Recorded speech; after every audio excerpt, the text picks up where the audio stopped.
여러분 주말 잘 견디셨습니까? 김명준의 뉴스파이터입니다.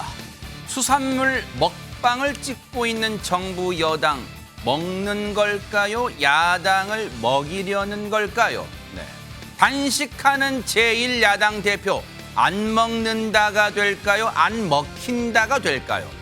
국민들은요, 물가가 비싸서 마음대로 사 먹지도 못하는데 정치권은 먹는 거로 투쟁하는 것 같아 조금 씁쓸합니다.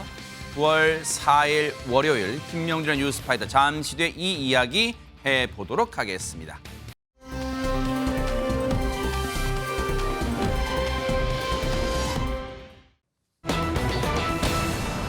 세상에, 지난주 금요일 날요, 부산에서 세상에 이런 일이 있었습니다. 이담 아나운서. 네, 지난 1일 부산 동구청이 공개한 CCTV에는요, 사고 현장의 영상이 정말 고스란히 담겨 있었습니다. 영상 보면서 설명해 드리겠습니다. 네.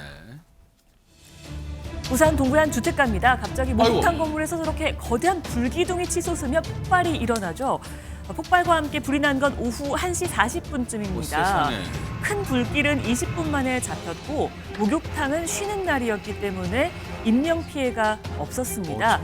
하지만 오후 2시쯤에 또 한 번의 폭발이 또 발생을 했습니다. 이 화염은 인파를 덮쳤습니다. 어머. 지금 첫 번째 폭발 영상이 다시 틀어지는 게 아니에요. 첫 번째 폭발이고 두 번째 폭발이 곧이어 일어난 거예요. 관련 얘기, 당시 현장에 계셨던 분 얘기 좀 들어보시고 이어가 보도록 하겠습니다. 빵 소리가 너무 심해가지고 놀래서 쫓아놓으니까 연기 팍 트이면서 대문하고 다 날라가고. 빠져만 사람이 막 이게 막 뻥 하니까 이게 옷이 다 타부는 거 없고 막 이래가 뜨겁다고 달리고 소방관 앞에 한 사람이 누워가 이래가 엎드려가 막 사고. 폭발 영상을 보니까요, 당시 현장은 그야말로 아비규환이었을 것 같은데 지금 부상자가 꽤 나왔을 것 같습니다. 최정아 기자님. 네, 지난 1일 오후 40분쯤 이 사고가 일어났습니다. 부산시 동구 좌천동에 있는 4층짜리 목욕탕 건물 지하 1층에서 불이 났는데요. 신고 20분 만에 이 큰 불길은 잡히는 듯 했습니다. 네. 하지만 아까 영상에서 보셨다시피 갑작스러운 폭발로 소방관과 경찰, 그리고 공무원, 주민 등 주변에 있던 23명이 다쳤습니다. 그리고 아까 이 주민 영상에서 악소리가 났다고 이 증언을 해주셨는데 소방관 2명이요. 얼굴 등에 화상을 입어서 부상 상태가 심각한 것으로 전해지고 있고요. 병원으로 옮겨진 부상자 가운데는 김진홍 부산 동구청장도 포함된 것으로 확인이 됐습니다. 부산 소방은 오후 2시 16분경 이 대응 1단계 발령해서 이 진화를 펼쳤고요. 3시간 만인 오후 4시 한 30분경에 완전히 이제 진화가 돼서 대응 1단계를 해제했습니다. 한편 이 해당 목욕탕은요, 1990년도 이 11월에 사용 허가가 난 33년 된 이 노후된 이 소규모 목욕탕이었다고 해요. 그런데 정말 천만 다행히도 이 주말에만 운영을 해서 화재 당시에 손님은 없었다고 합니다. 천만 다행으로 당시에요, 화재 당시에 박성배 변호사님, 당시에 목욕탕 내부에는 사람이 없어서 그나마 진짜 인명피해가 진짜 없었습니다만, 그런데 20명 넘게 지금 다쳤다는 것은 앞서도 영상 봤습니다만 그 폭발의 위력이 어느 정도였음을 좀 실감케 하고 있습니다, 지금.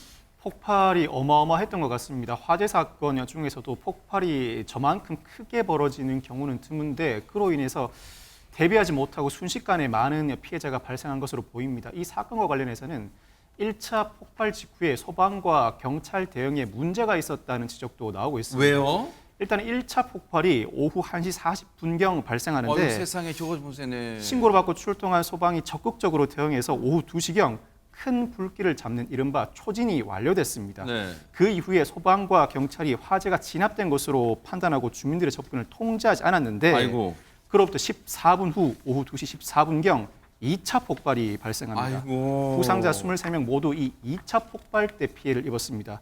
소방 2차 폭발 직후 오후 2시 16분경에 대응 1단계를 발령하고 현장 통제에 나섰는데 부산 소방본부 관계자도 현장 통제 미비 부분에 대해서는 조사를 진행 중이라고 밝혔습니다. 세상에, 지난주 금요일 날 있었던 화재 폭발 사고였고요. 최진봉 교수님, 그 다음 날인 이튿날인 2일 날 현장 감식을 했던 것으로 알려졌는데요. 혹시 정확한 화재 원인이나 이런 게 좀 나왔을까요? 아직까지는 정확한 결론이 난 건 아니에요. 아하. 2차 감식을 해야 되는데요. 네. 1차 감식 결과로는 지금 소방 전문가들은 뭐라고 얘기하고 있냐면 유증기에 의한 폭발일 것이라고 추정을 그게 하고 뭘까요? 있습니다. 유증기라고 하는 건요. 기름 성분이 많이 섞여 있는 공기를 얘기해요. 그러니까 예를 들면 지금 지하에 탱크가 있다는 거예요. 기름 탱크가 있는데 거기서부터 이제 기체로 된 형태의 유증기가 나오게 되고 그게 발암 물질과 만나게 되면 예를 들면 뭐 그게 정전기가 일어나 스파크가 일어나게 되면 폭발 현상이 나타나게 되는 거거든요. 그래서 유증기에 의한 폭발일 가능성이 높은 것으로 지금은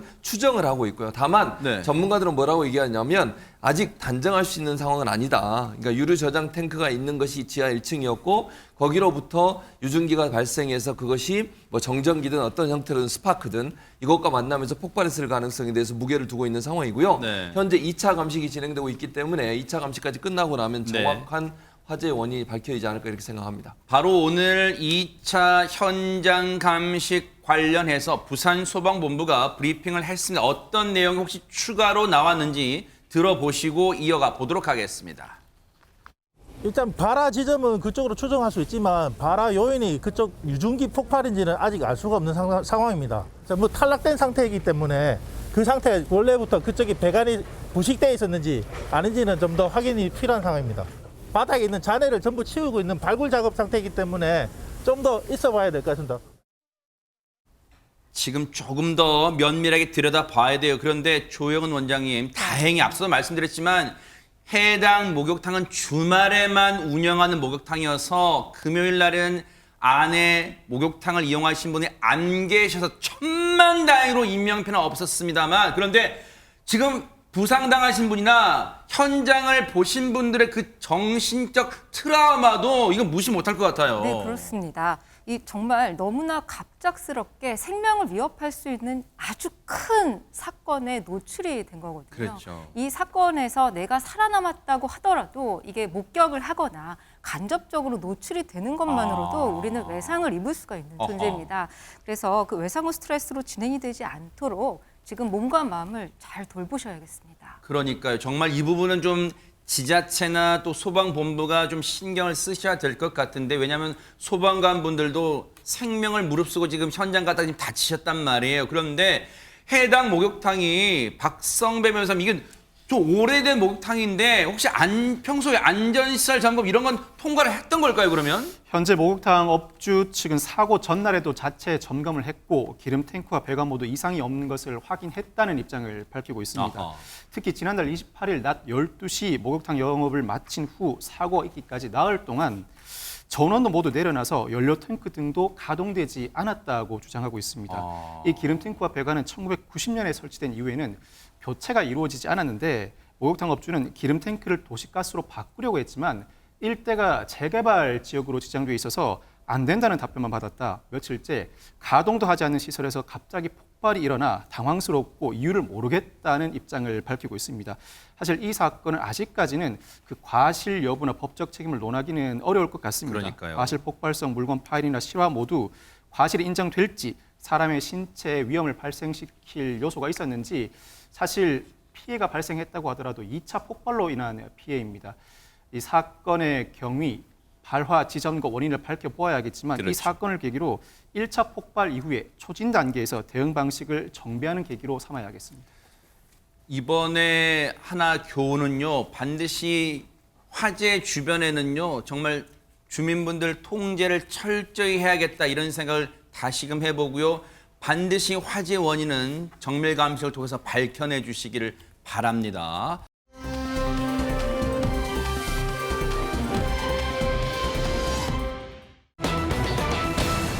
세상에 정말 폐륜 범죄가 일어나는데 어떠한 사연이 있었던 걸까요? 이담 아나운서.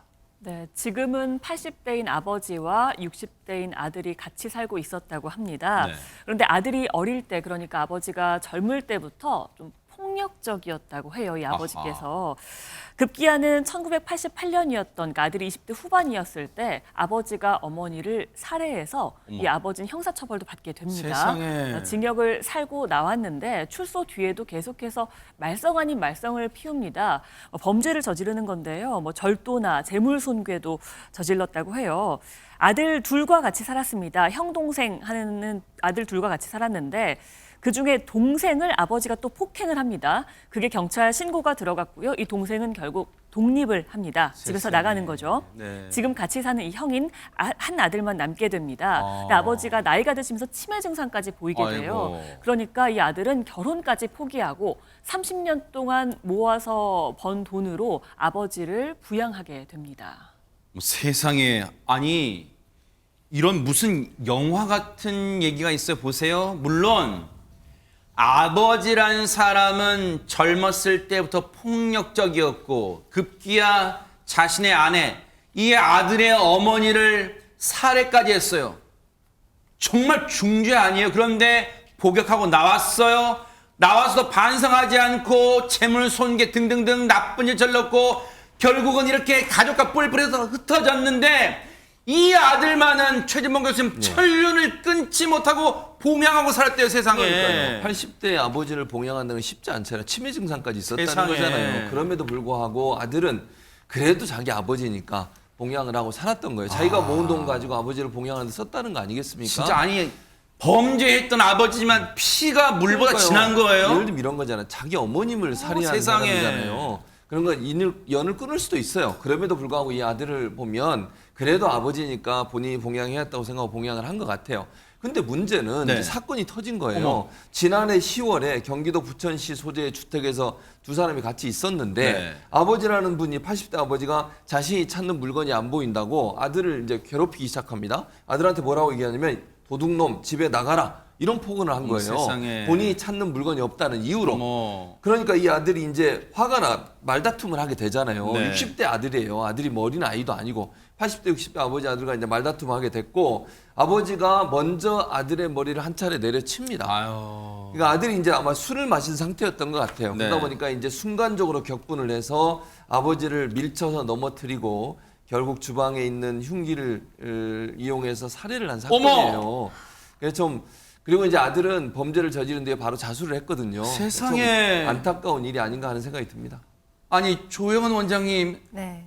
모든 걸 다 자기의 희생을 하면서 30년째 이 아버지를 봉양해 왔는데 한순간 격분을 참지 못하고 세상에 이런 실수를 저질렀으니 물론 이 범죄를 두둔한 거 아닙니다만 어떻게 이런 일을 저지를 수 있습니까 진짜. 네, 그렇습니다. 이 일이 있기 전까지 상황만 보면 뭐 효자도 이런 효자는 없었는데요. 그렇죠. 정말 안타까운 일이죠. 아버지의 원래 성정도 있었지만 치매로 인해서 증상이 많이 악화되면서 굉장히 어려운 상황이 있었던 것 같습니다.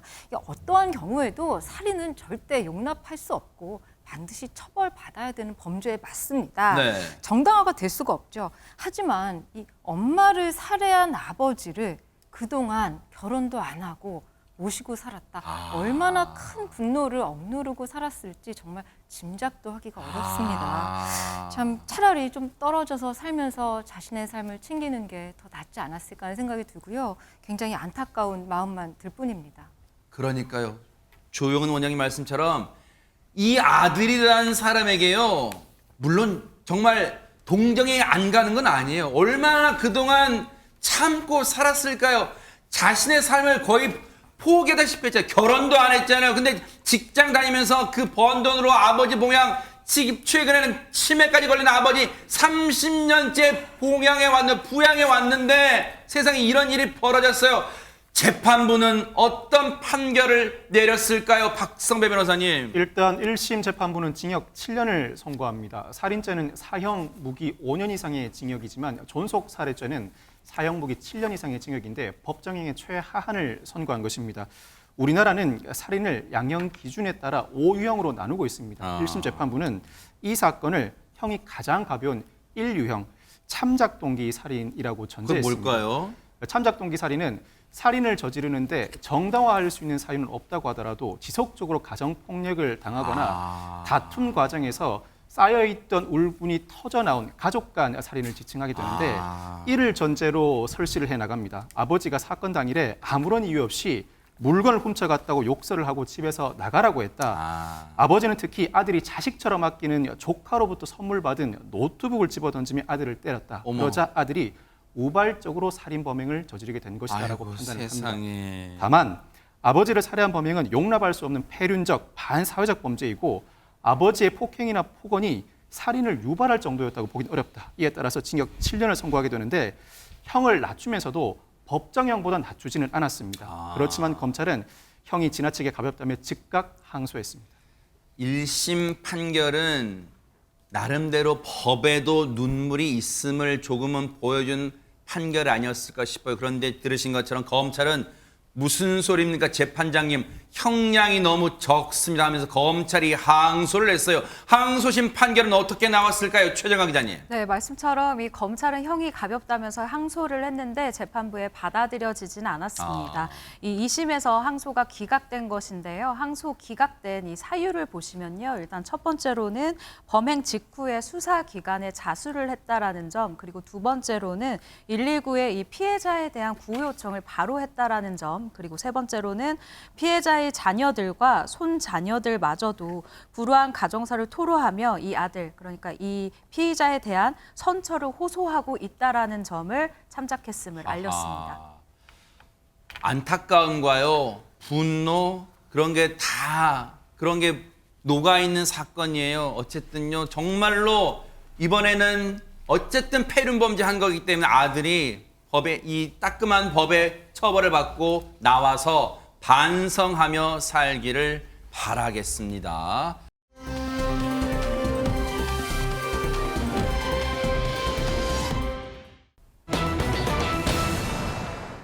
어떤 불만을 표현하는 방법 중 여러 가지가 있지만 가장 극단적 마지막에 하는 방법이 아마 단식투쟁 아닐까 싶어요. 바로 더불어민주당 이재명 대표가 단식투쟁에 들어간 지 오늘로 딱 닷새째입니다. 그동안의 과정 좀 보시고 이어가 보도록 하겠습니다. 사, 즉 생의 각오로 무기한 단식을 시작합니다.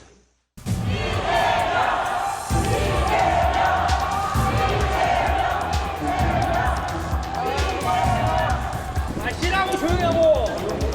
국회 본청 앞이 이 앞이 난립니다.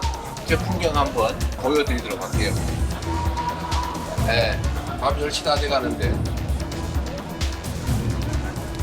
꼭 이렇게 해야 되느냐 이런 말씀들이 많았습니다. 인생의 문제, 정말 절박한 문제이기 때문에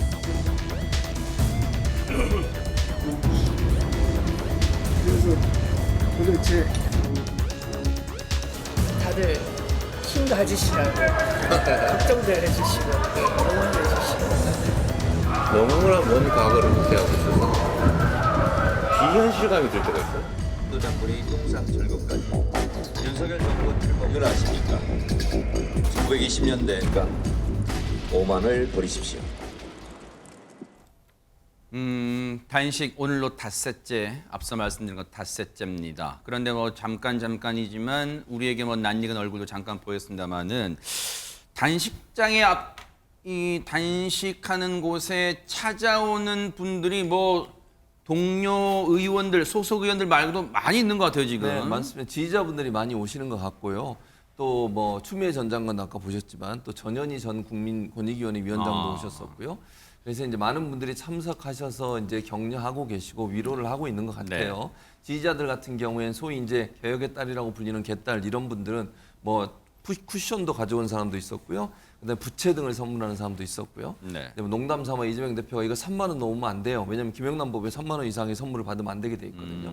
전국의 지지자들이 많이 오다 보니까 10명씩 나누어서 천막에 잠깐 방문해서 대화도 잠깐 나누고 사진도 찍고 이런 일을 하는 것 같아요.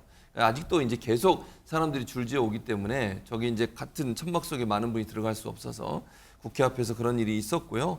그리고 이제 자신의 SNS에 이재명 대표가 뭐라고 올렸냐면 많은 분들이 단식 천막을 찾아와 주셨다며 어쩌면 일상에 치여 바삐 지낼 때보다 더 깊은 고견을 듣고 있다 이렇게 말씀을 하셨고 많은 분들의 말씀이 밥보다도 더 든든해지는 기분이라고 얘기를 했습니다. 네. 흔들리고 지치더라도 오직 국민만 믿고 가야 할 길을 가겠다라고 글을 올렸습니다. 이재명 대표의 단식 농성장, 단식장을 찾은 지지자분들이 응원만 한 게 아니라 우려의 목소리도 냈대요. 한번 그 얘기도 들어보시고 이어가 보도록 하겠습니다.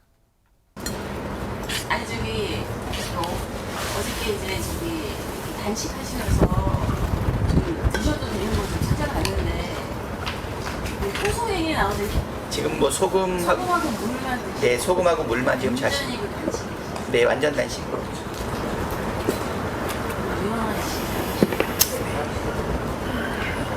일하시면서 이제 뭐 일하는 것도 곧 한계가 오겠지. 이거 소금이 점점 맛있어져. 달더라고요. 저도 전에 한번 단식 기도를 해보니까. 이것도 어느 순간이 지나면 역겨워지더라고요.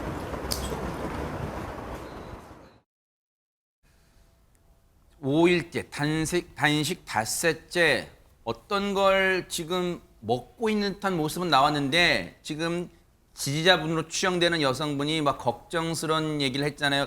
건강이 너무 걱정됩니다. 혹시 뭐 드시는 거 있습니까 했더니 옆에 박찬대 의원이 소금하고 물만 먹는 중이다. 그런 얘기를 하고 있는데 근데 일각에서는 단식 제대로 하고 있는 건 맞습니까? 이재명 대표 이런 얘기 나온다면서요. 이재명 대표가 농성장 안에서 책상 위에 식품 용기를 올려놓고 티스푼으로 뭔가를 떠먹거나 보온병에 든 액체를 여러 차례 마시는 모습을 보이고 있는데 이를 두고 의혹이 제기되고 있는 것입니다.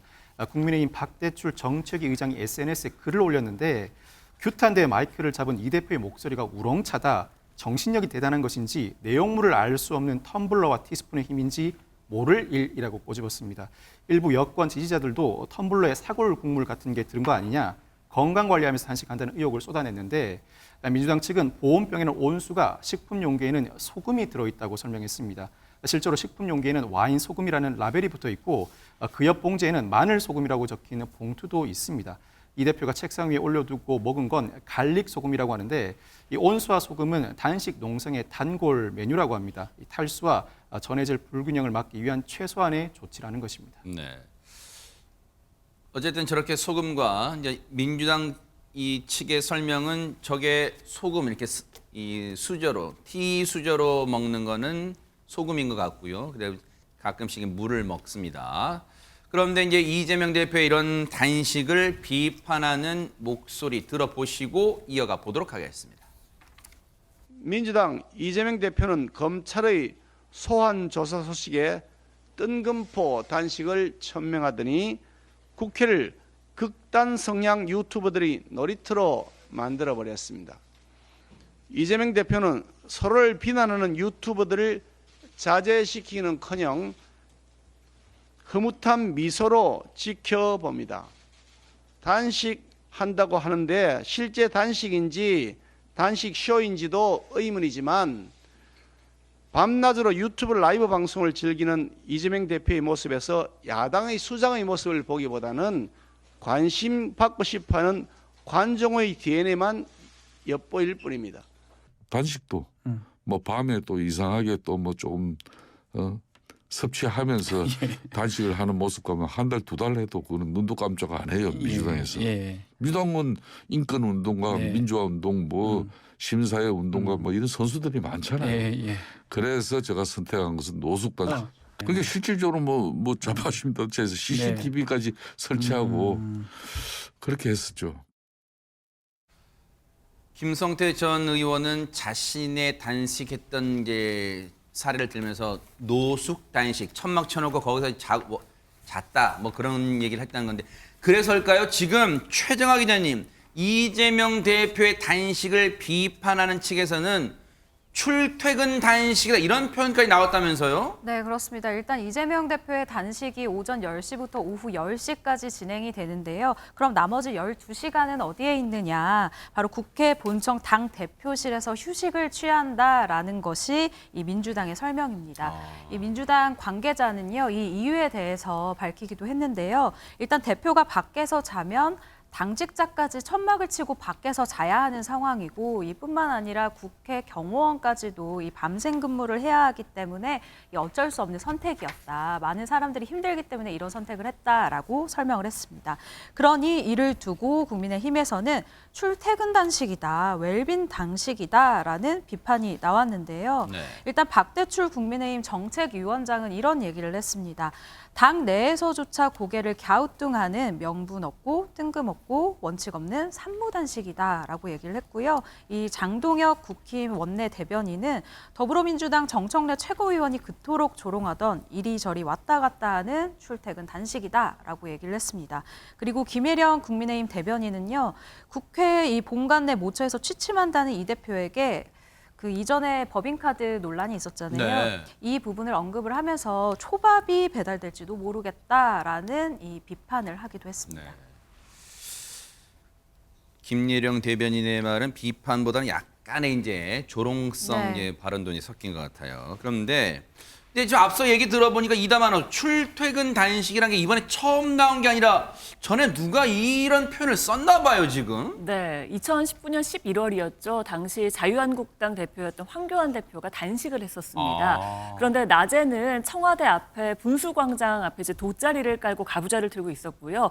밤에는 국회 본관 앞에 있는 천막으로 가서 잠을 잤습니다. 이걸 두고 정청래 최고위원이 당시에 이제 출퇴근 단식 투쟁이다라면서 비판을 했었습니다. 그때 표현 나왔어요. 네, 그런데 지금 이 대표 역시 아까 얘기를 한 대로 국회 본청 앞 천막에서 낮에는 있다가 밤에는 본청 당대표실 들어가서 이제 휴식을 한다고 알려져 있죠. 네. 그리고 또 시기를 문제 삼기도 했습니다. 황 대표가요, 당시 정기국회 때 이제 단식을 했다고 하면서 정 최고위원이 정기국회 중인데 단식하는 건 좀 엉뚱한 것이다. 엉뚱하게 지금 하고 있다라면서 시기를 문제 삼았는데 지금도 좀 비슷한 상황인 거죠. 그럼에도 정청래 최고위원은 이재명 대표의 단식을 동의하고 지지하고 응원하는 차원에서 릴레이 단식을 함께 하겠다라고 하면서요. 지난 2일 하루 이 대표 옆에 앉아서 단식을 함께 했습니다. 네. 여러 가지 뭐 상황이 겹치긴 하네요. 지금도 정기국회 기간이긴 합니다. 그런데 이렇게 지지와 응원에 동참한 정청래 최고위원 얘기 좀 들어보시고 이어가 보도록 하겠습니다. 오늘부터 이재명 대표님의 단식의 원칙이 있습니다.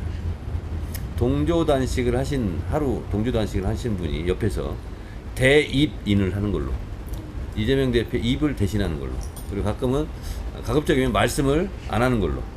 그래서 여러분 응원 오시는 건 좋은데 자꾸 뭐 이렇게 질문하거나 물어보시거나 그러면 답변을 아니할 수가 없으니까 힘들어요. 그래서 공식적인 활동도 좀 많이 줄이셔야 되고 웬만하면 그런 발언은 이제 못 하시게 제가 할 생각입니다. 뭐 저렇게 이제 하는 방식을 얘기했는데 이제 관심 가는 대목이요. 박성배 변호사님. 이렇게 되면은 지금 이재명 대표는 검찰 소환 문제가 있는데 어떻게 되는 거? 저렇게 단식하고 있는데 단식하고 있다가 갑자기 검찰 출두하고 그러지 못할 것 같은데 어떻게 됩니까? 쉽지 않을 것 같습니다. 검찰이 오늘 예정된 피의자 신문이 무산되자 유감을 표명하고 조속히 소환에 응해 줄 것을 촉구했는데 각 언론사에 문자 메시지를 보냈습니다. 네. 오늘 오전 10시로 예정된 피의자 조사 절차가 이 대표의 불출석으로 인해 무산됐다. 국회 일정이 없는 날짜를 택해 사전에 충분한 기간을 두고 출석을 요청했지만 끝내 2회 연속 불출석한 결과에 대해 유감을 표한다. 이 대표의 단식으로 조사에 지장이 초래되고 있고 수사와 재판, 국회 일정 등 재반 사정을 종합적으로 검토해 향후 형사사법 절차를 진행할 예정인데 일반적인 절차에 응해줄 것을 다시 한번 촉구한다라는 내용입니다. 이 소환조사 일정을 두고 양측의 줄다리기가 벌어지고 있는데 향후 구속영장 청구 시에 검찰은 불가피한 사정없는 불출석이라는 주장을 할 것으로 예상되고 이재명 대표 측은 출석 의사가 있음에도 불구하고 출석 일자 조율이 되지 않은 것에 불과하다고 맞설 것으로 보입니다.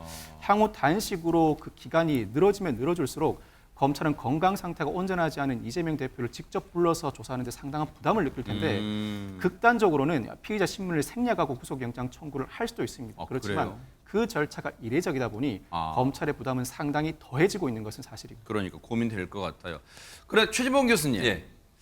물론 뭐 이재명 대표의 단식에 대해서 앞서 뭐 영상도 나왔습니다만 지지자뿐 아니라 소속 뭐 동료 의원, 선후배 의원들은 지지하겠죠. 근데 문제는 과연 대중의 지지를 얻을 수 있겠느냐 그거랑 그리고 단식에 들어갈 때도 명분이 필요하지만 단식을 끝낼 때도 뭔가 명분이 필요하잖아요. 정치가 항상.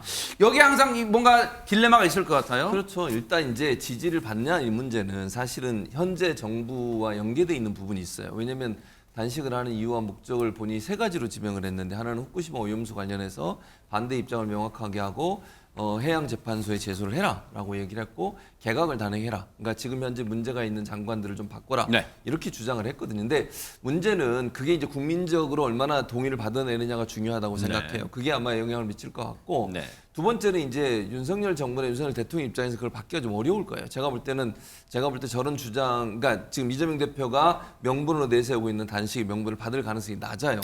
그러면 이제 출구 전략이 필요한 상황이 되는 그렇죠. 거거든요. 근데 이제 이재명 대표 입장에서 무기한 단식이라고 얘기를 했기 때문에 기간을 정해놓지 않고 계속 단식을 할 수밖에 없고 윤석열 정부나 윤석열 대통령 입장에서 받을 가능성이 낮기 때문에 결국은 이제는 건강 상태가 악화되면 그러면 이제 중단하는 수밖에 없는 상황이 갈 거다. 지금 상황으로 보면 이제 예전에 좀 우리나라 지금 현재 우리 정부나 이런 분의 정치가 좀 실종됐어요. 예전에는 다른 당이 단식을 하더라도 야당이 하면 여당 대표가 찾아가서 좀 악수도 하고 좀 끝내달라고 요청도 하고 이러는데 지금 이제 그런 분위기는 아니잖아요. 네. 그러다 보면 결국 이재명 대표의 건강 상태가 악화돼서 이제 더 이상 이제 단식을 하기가 어려운 상황이 될 때 그 상황까지 가야만 아마 끝내지 않을까 그렇게 생각이 됩니다.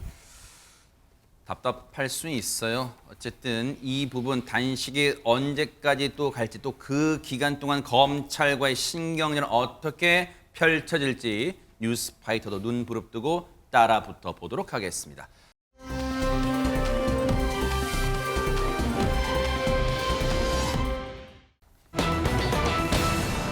자, 분위기 바꿔볼게요. 피땀 흘려 번 돈, 소중한 돈 감쪽같이 사라진다면 얼마나 억울할까요? 이담 아나운서. 이게 뭐 조금도 아니고 굉장히 많이 사라졌습니다. 게다가요 시내 한복판에서 벌어진 일입니다. 어머? 지난달 27일의 일인데요. 영상으로 함께 보시겠습니다. 네.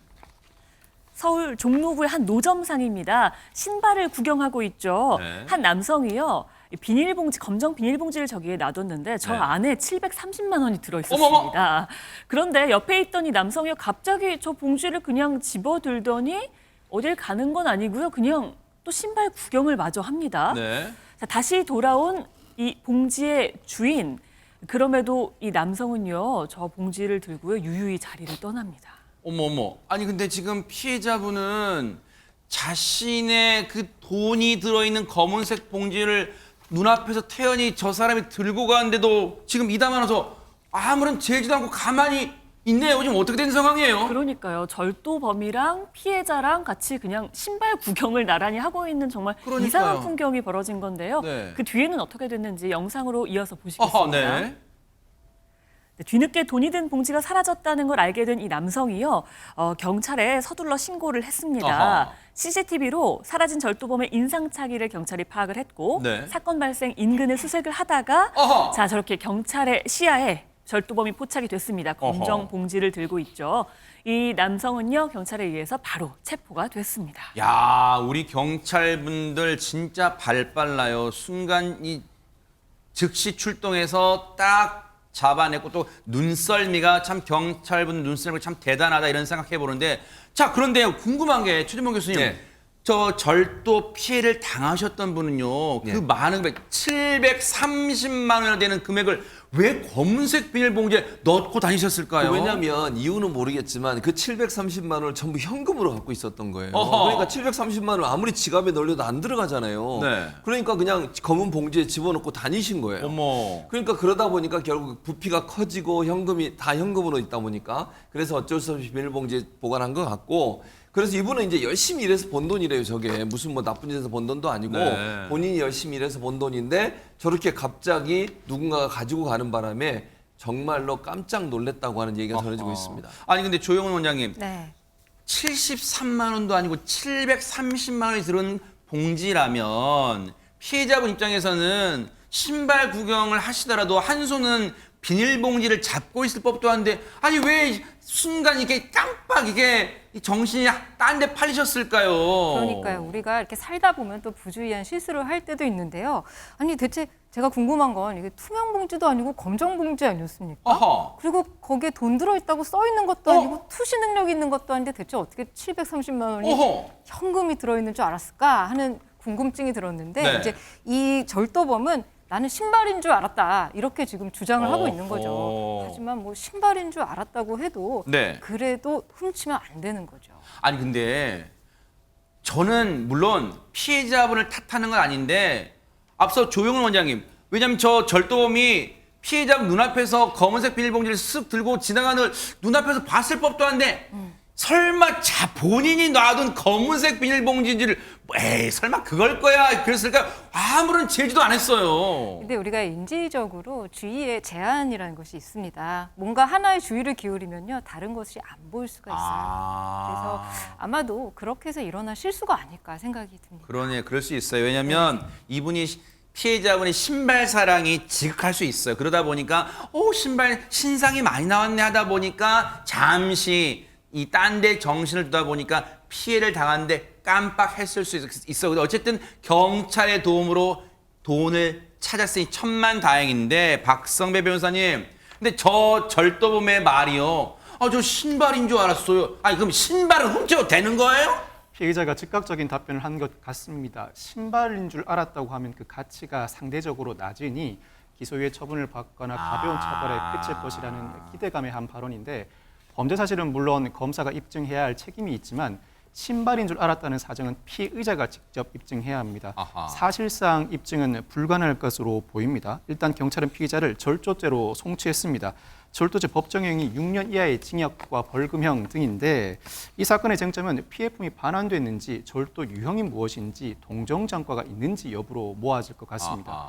피해품은 아마 경찰이 신속하게 검거한 이상 반환된 것으로 보이고 절도 유형에 대해서 피의자가 방치물 절도라고 주장할 것 같습니다. 그렇지만 일반 절도나 더 나아가서 대인 절도, 신체 범인에 점유하고 있는 물건을 절도한 것으로 평가할 여지가 더 커 보이고 여기에 동정전과 유무에 따라 실형 가능성을 배제할 수 없는 사건이라고 평가할 수 있습니다. 혹시요, 진짜 혹시요, 박성배 변호사님, 만약에 경찰분들이 조금만 더 이 노력을 좀 기울여 주신다면 만약에 저 절도범이요, 이 대한민국은 지금 곳곳에 CCTV가 설치되어 있으니까 저 동선을 역추적해서 쭉 가다 보면 혹시라도 피해자분의 동선, 즉 피해자분이 저 검은색 비닐에 돈이 뭐 은행에 찾았거나 아니면 누구한테 받았거나 한 걸 알고 쭉 같이 저 신발 산 곳까지 따라왔다는 게 포착이 된다면 혹시 형량이 달라질 수 있어요? 형량이 달라집니다.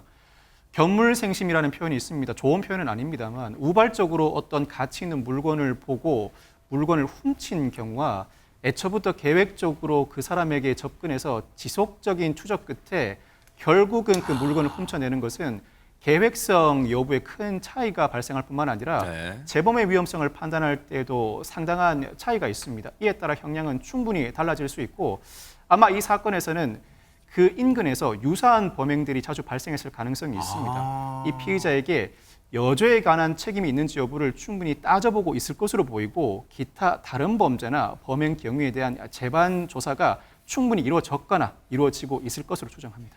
정말 남의 물건은 돌같이 보기를 하기 명심하기 바랍니다. 정말 나쁜 짓이에요.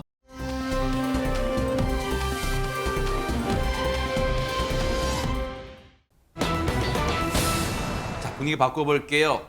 또 오랜만에 이분 소식을 전하게 됐는데 그렇게 기분 좋은 소식은 아니에요. 여러분 같이 한번 들어보시기 바랍니다. 최정아 기자님. 네, 고 서세원 씨 사망 이후에 전 부인이었던 이 서정희 씨가 아주 어렵게 방송에 출연을 해서 힘들었던 이혼 과정에 대해서 털어놓게 됐습니다. 서정희 씨가 2015년도에 서세원 씨와 이혼한 바 있는데요. 당시 이혼 전에 가정폭력을 당했었던 모습이 이 엘리베이터 CCTV에 찍혔고 이 부분이 대중에게 공개가 되면서 이 부부를 응원했었던 분들에게 참 안타까움을 참 주기도 했었습니다. 그렇죠. 그런데 사실 이 서정희 씨가 그날의 이야기를 방송에서 자세하게 털어놓은 적은 없어요. 누구나 이 가정의 내밀한 이야기를 쉽게 하기는 어렵고 또 방송인 역시도 불특정 다수의 국민에게 하는 일은 정말로 어려웠기 때문일 텐데요. 네. 이번에 이 MBN 동치미에 나와서 당시에 있었던 사건에 대해서 뭐랄까 이제 고백을 한다고 할까요? 그래요? 제 생각에는 이제 마음을 좀 정리한다라는 의미로 이야기를 한 것 같습니다. 네. 이번에 다 이야기를 털어놓고 갔는데 어떤 이야기를 하셨는지 함께 들어보도록 하겠습니다. 네. 저는 사실 32년 결혼 생활 동안 이혼이란 단어를 입에 언급하는 것 자체를 하지 않았어요. 왜 마음에 이혼하고 싶다는 생각이 안 들었겠어요. 근데 그것들 모든 것들을 저는 아이들을 키우면서 그걸 절제했고 결혼 생활을 유지했던 거죠. 그런데 결국은 제가 엘리베이터 사건까지 나게 되었고 제가 그때 당시에 한 38.5kg 뭐 요 정도였는데 이 저 청바지가 다 나달나달 다 찢어졌어요. 이거는 뭐 그냥 말할 필요도 없이 제가 갑이라는 거예요. 근데 제가 막 울면서 화를 낸 거죠. 안 돼요, 안 돼요. 괜찮아요. 저 지금 하나도 안 아파요. 하나도 안 아파요. 막 울면서 퇴원시켜주세요. 막 이런 거예요. 그 다음날 경찰 조사들을 하기 위해서 저를 이제 데리러 왔는데 그때 이제 남편한테 전화가 딱 온 거예요. 저는요, 그 순간에도 목소리를 다 가다듬고 이제 아빠, 나 괜찮아요. 이렇게 한 거예요. 그런데 거기서 갑자기 이제 욕을 하면서 내 안경 빨리 준비했다가 빨리 내놓으라는 거예요. 어디 장소를 알려주더라고요. 글리 다 보내래요. 그래서 제가요, 링겔 이렇게 풀고 귀중히 여기시는 것들을 다 정리한 다음에 있는 거였어요, 그분은? 이제 그분한테 가신 거죠. 듣고도 듣는 저희가 지금 다 막 심장이 막 뛸 정도인데 그걸 비교적 담담하게 그때 일을 다 지금 털어놓고 있네요. 이담 아나운서. 네, 고 서세원 씨와 서정희 씨는 1982년에 결혼을 해서 2014년에 그 엘리베이터 CCTV 그 사건이 불거졌고 2015년에 합의 이혼을 했습니다. 네. 아마 시간이 좀 지났기 때문에 또 이렇게 담담하게 이야기할 수 있는 게 아닌가 싶은데요. 네. 앞서 들으신 것처럼 서정희 씨는 이혼이라는 걸 생각은 했지만 전혀 언급하지 않았다. 아이들 때문이었다라고 이야기를 했습니다. 남편의 외도 문제가 불거졌을 때도 아이들 때문에이었겠죠. 이제 용서를 해주려고 했다는 거예요. 그냥 미안하다고만 해달라라는 요구를 했는데 그 한마디를 해주지 않았다. 그러면서 그 엘리베이터 사건이 벌어진 것이다라고 표현을 하기도 했는데요. 마지막에 들으신 것처럼 당시에도 수습하기에 바빠서 짐 싸서 보내달라 그래서 짐을 싸서 줬는데 결국 상간녀에게 가는 그 길을 짐을 싸준 셈이 된 거였습니다. 뭐 고인이 됐습니다만 이 서정희 씨의 그때 당시 회상을 통해 본 고 서선 씨 행동은 정말 믿기지가 않아요. 자신의 폭행에 대해서 전화상으로라도 사과를 한 게 아니라 빨리 안경 내놓으래요. 그리고 중요한 거 짐 챙겨서 빨리 보내래요. 누구한테 보내라? 자신은 어디가 있죠? 당시에 상간녀한테 가 있는 자신한테 빨리 짐을 보내라고 윽박질렀대요. 그 얘기를 하고 있습니다. 그런데 사실 저 엘리베이터 사건이 최정아 기자님, 이혼에 어떻게 보면 단초였던 사건이었다 이렇게 볼 수 있죠? 그러니까 이혼의 사유를 사실 외부에서 언급하기는 굉장히 조심스러운 부분이 있습니다. 그런데 서정희 씨의 이야기에 따르면 그렇다라고 제가 대답을 드릴 수 있을 것 같은데요. 서정희 씨는 저 당시일 이후에 외상 후 스트레스 장애와 우울증을 겪어왔다라고 이야기를 했습니다. 하지만 서정희 씨 같은 경우에는요, 자신이 이런 일을 정말 수모를 당하는 이 순간에도 정말 곱게 짐을 싸서 이 남편에게 전달을 해준 것이 남편이 이제 상간녀에게 가는 그런 상황이라는 것을 안 이후에 이 일이라는 게 내 예상대로 흘러가지 않는구나. 그러니까 일이 참 내 맘대로는 되지 않는구나라는 거를 알게 되고 이혼을 진행하게 됐다라고 얘기를 하는데요. 네. 그 후에 서로의 물건을 나누는 과정에서 서세원 씨가 이제 가져갈 물건 목록을 가져왔다고 하거든요. 네. 그런데 이 안에 과연 무엇이 들어 있었던 것인지 이 서정희 씨에게 직접 더 들어보도록 하겠습니다. 이혼이 다 진행된 다음에 물건을 나누는 과정에서 물건을 그럼 어떻게 할 것인가. 근데 목록을 이렇게 딱 적어왔더라고요. 충격적인 게 저랑 잤던 그 침대를 달라는 거예요. 근데 저는 이제 그때 눈물이 핑 돌면서 나는 이 침대를 제일 먼저 보면 눈물이 나서 버리고 싶은데 이걸 왜 달래지? 그래서 그때 제가 마음을 접었어요. 그리고 나서 사망하기 며칠 전 얘기예요. 제가 전화를 수시로 저는 남편한테 전화를 했어요. 그 전화번호가 바뀌었죠, 만약에? 그러면 또 그 번호를 어떻게든 제가 알아내요. 그래갖고 또 전화를 해요. 여보세요. 아빠, 저 정이에요. 저 동주 엄마예요. 말 없다가 딱 끊어져요. 저는 이제 미련이 계속 있었던 거죠. 돌아가시기 전날, 이건 잊어버리지도 않아요. 제가 마음이 막 못 견디겠는 거예요. 용기를 내서 또 해보자 했어요. 안 됐어요. 그리고 이틀 있다가 우리 동주가 엄마, 아빠가 이렇게 돼서 내가 믿을 수가 없는 거예요. 뭐 사실 이 대목에서는 뭐라 말씀을 드리기가 참 저희도 답답합니다. 그리고 입장도 난처하지만 근데 당시 상황을 보면 조영은 원장님 이혼 과정에서 이제 서로 나눌 목록을 적었는데 침대를 달라고 했다. 참 이 부분은 어떻게 봐야 될까요? 정말 마음이 착잡합니다. 정말 이 순간에 지금 서정희 씨가 강력하게 현실을 정확하게 직면하게 된 것 같아요. 사실 서정희 씨가 밝힌 어떤 사건들에 의해 제가 판단을 해보면 이 자신을 함부로 대하고 존중하지 않고 심지어 외도까지 하는 남편에게 순종하고 순응하면서 살았던 거거든요. 상당히 남편의 영향을 많이 받으면서 서정희 씨가 자신의 독립적인 생활 능력과 판단력에 대한 믿음을 상실했던 걸로 보여요. 근데 지금 이 사건으로 인해서 강력하게 직면하게 된 거죠. 대체 이게 어떤 상황인지. 서정희 씨가 뭐라고 말씀하셨냐면요. 물건을 찾는 과정에서 모든 걸 다 때려 부수고 싶더라. 결혼을 지켰다는 게 대체 무슨 의미이냐. 가정이 깨졌는데 그간 자랑했던 물건이 다 무슨 소용이냐 하면서 한탄을 했고요. 전 남편에게 구애하듯이 애걸하는 이 처절한 나의 모습이 한심했다. 마음을 추스리는 과정에서 딸이 절 정신 차리게 했다. 남편 없이는 아무것도 못한 줄 알았는데 살아보니 다 적응하고 성장하더라 하며 이혼 그 후를 밝혔습니다.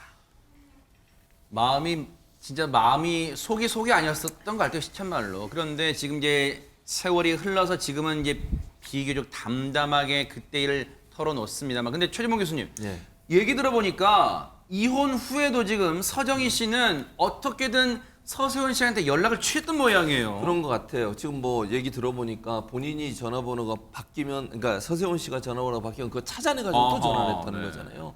근데 뭐 이유를 이렇게 설명했어요. 첫 번째 이유는 아이들과의 관계 때문이라는 거예요. 아이들과 서세원 씨와 아이들이 관계가 그렇게 좋지 않았나 봐요.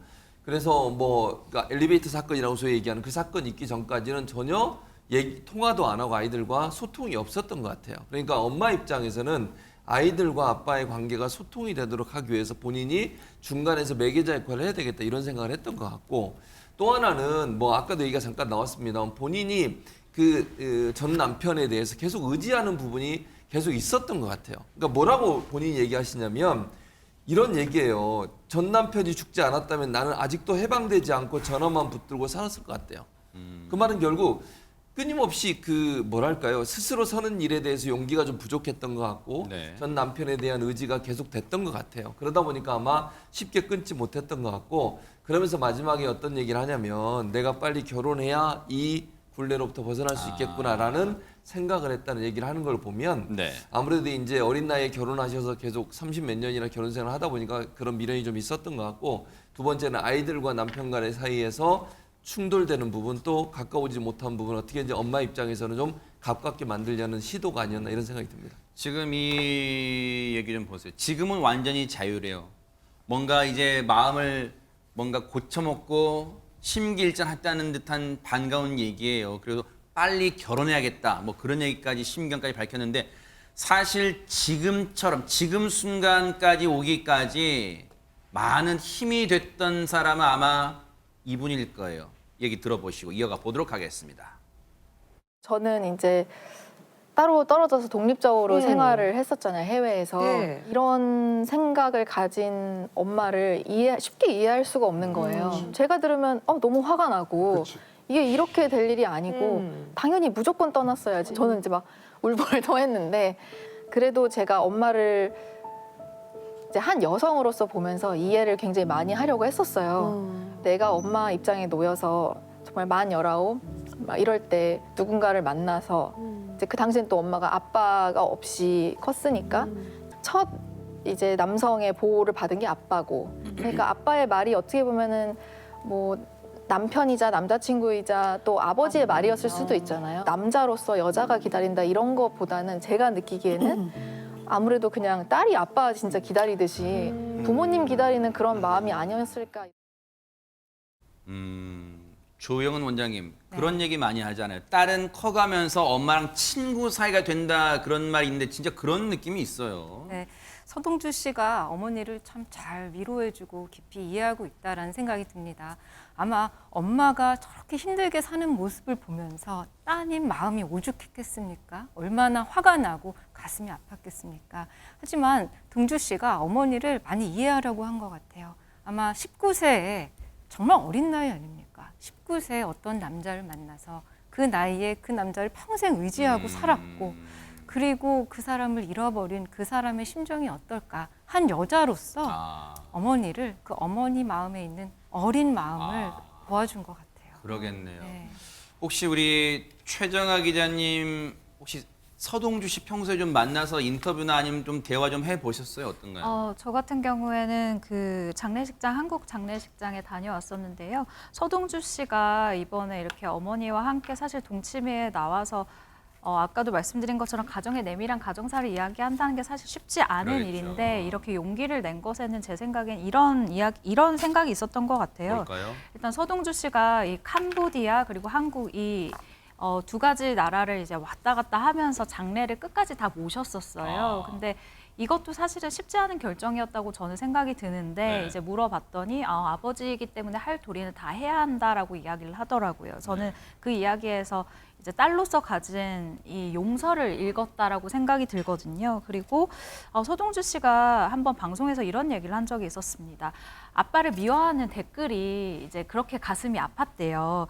아빠라는 게 내 근본이고 뿌리이잖아요. 그렇죠. 그렇기 때문에 아마도 그런 생각을 더 했던 것 같고요. 네. 나는 아버지를 미워하지 않으니 더 이상의 비난은 멈춰주기를 좀 바라는 마음에서 아마 이 모녀가 고 서세원 씨에 대한 비난을 좀 멈춰주길 바라는 그런 부탁을 당부하기 위해서 이번 방송에 출연을 응한 게 아닌가라는 생각이 조심스럽게 드는 부분입니다. 네. 사실 털어놓기 힘든 심경을 밝혔어요. 이제 두 모녀에게 남은 건 훌훌 털어버려 물론 쉽지는 않겠지만요. 서로 친구처럼 모녀가 의지하고 새 삶을 서로 각자의 멋진 삶을 개척하고 펴나가는 게 그게 멋진 삶 아닐까 그런 생각 해봅니다. 모녀 생활 앞으로 뉴스파이터도 응원하도록 하겠습니다.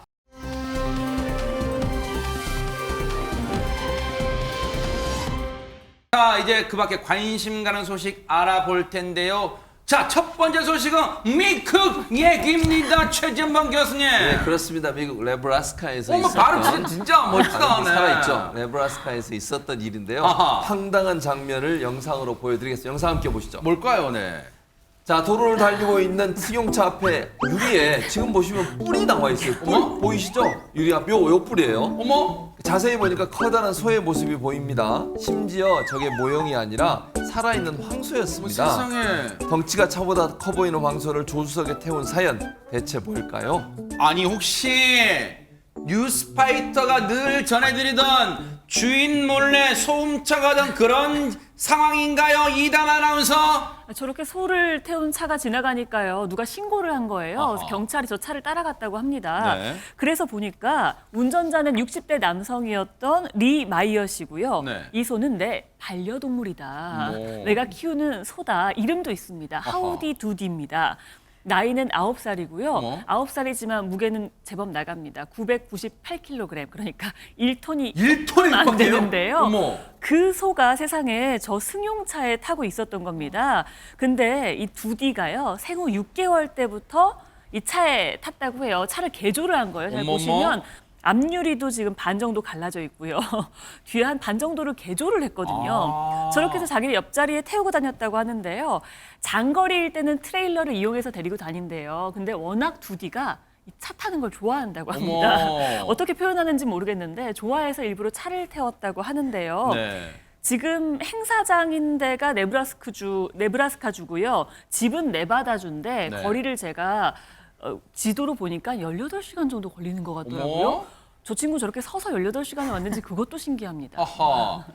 그런데 지금 저 나름대로 운전자분은요, 나름대로 장치를, 왜냐하면 옆에 난간, 떨어지지 않게 난간, 그리고 개조를 했는데, 아니, 저 개조를 해도 저 소가 저렇게 장시간 서 있으면 그것도 일종의 학대 아니에요? 어떻습니까? 동물 학대로도 볼 수 있을 것 같은데 운전자는 두디가 승용차를 더 좋아한다고 주장했습니다. 그렇지만 이 경찰은 교통 안전에 문제가 될 수 있다면서 운전자 시야방해, 적재물 공간 미확보 등 법령 위반 사항을 경고한 뒤에 집에 돌아가라고 지시했습니다.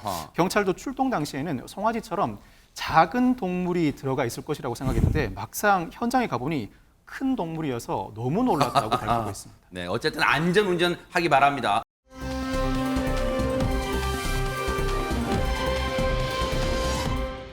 다음 소식은 이담 아나운서가 준비하고 있습니다. 네, 또 미국인데요. 미국의 한 가정집 수영장에 누군가 빠졌다고 합니다. 영상으로 함께 보시겠습니다. 신고를 받고 출동한 경찰이 달려간 곳, 미국 한 주택의 마당에 있는 수영장인데요. 가까이 가서 보니까요, 웬 사슴 한 마리가 수영장을 덮어놔도 비닐 덮개 위에 있습니다.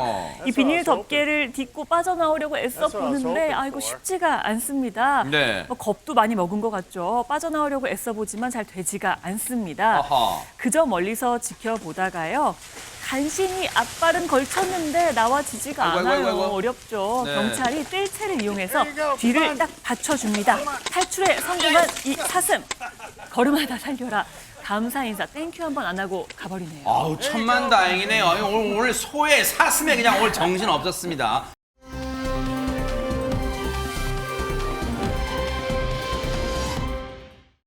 오늘 클로징은요, 서울 중구에 사시는 백미선님이 보내주셨습니다. 읽어드릴게요. 주말에 장충체육관에서 열린 전국 노래자랑 녹화에 다녀왔습니다. 대박!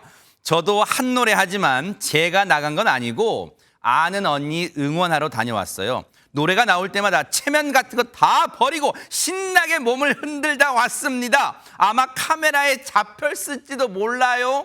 요즘 뉴스 보면 화나는 일이 많은데 그래도 뉴스파이터 보면서 스트레스 푸네요. 이렇게 보내주셨습니다.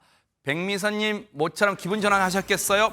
백미선님 바람처럼 생활의 활력소가 되도록 노력하겠습니다. 김명준의 뉴스파이터 여기서 마치겠습니다. 함께해 주신 여러분 고맙습니다. 보고 계십니까? 대박 사건. 네, 안녕하십니까? 김명준입니다. 여러분과 함께하는 뉴스파이터. 다양한 소식과 뉴스를 보고 싶으시면 화면 오른쪽을 꾹 눌러 구독해 주시길 바랍니다. TV로도 유튜브로도 여러분께 한 발 더 다가가겠습니다. MBN 뉴스와 뉴스파이터를 사랑해 주셔서 고맙습니다.